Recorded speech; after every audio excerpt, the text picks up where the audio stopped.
حضرت خضر سے بادشاہ کا دلچسپ سوال۔ بنی اسرائیل کے ایک نوجوان عابد کے پاس حضرت خضر علیہ السلام آیا کرتے تھے۔ یہ بات اس وقت کے بادشاہ نے سنی اور اس عابد کو بلایا اور پوچھا، کیا متی ہے کہ تمہارے پاس حضرت خضر علیہ السلام آیا کرتے ہیں؟ اس نے کہا، ہاں۔ بادشاہ نے کہا، اب جب وہ آئیں تو انہیں میرے پاس لے آنا، اگر نہ لاؤ گے تو میں تمہیں قتل کر دوں گا۔ چنانچہ حضرت خضر علیہ السلام ایک روز اس کے پاس تشریف لائے تو اس عابد نے ان سے سارا واقعہ بیان کر دیا۔ آپ نے فرمایا، چلو میں اس بادشاہ کے پاس چلتا ہوں۔ چنانچہ آپ اس بادشاہ کے پاس آئے۔ بادشاہ نے پوچھا، آپ ہی خضر ہیں؟ آپ نے فرمایا، ہاں۔ بادشاہ نے کہا، تو ہمیں کوئی بڑی عجیب بات سنائے۔ فرمایا، میں نے دنیا کی بڑی بڑی عجیب باتیں دیکھی ہیں، مگر ان میں سے ایک سناتا ہوں، سنو۔ میں ایک مرتبہ ایک بہت بڑے خوبصورت اور آباد شہر سے گزرا اور میں نے اس شہر کے ایک باشندے سے پوچھا، یہ شہر کب سے بنا؟ تو وہ بولا، یہ بہت پرانا شہر ہے، اس کی ابتدا کا نہ مجھے علم ہے نہ ہمارے آباء و اجداد کو، خدا جانے کب سے یہ شہر چلا آتا ہے۔ پھر میں 500 سال کے بعد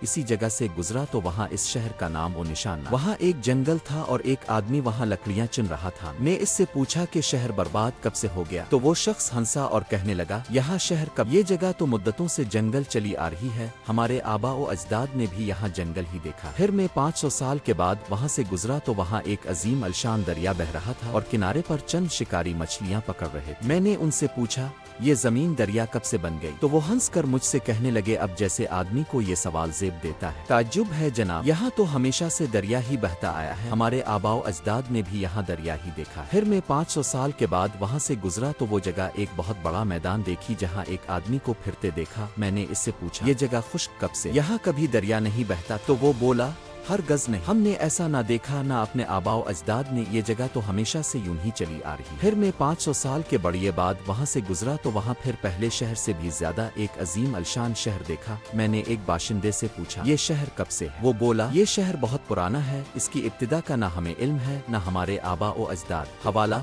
عجائب المخلوقات للقزون۔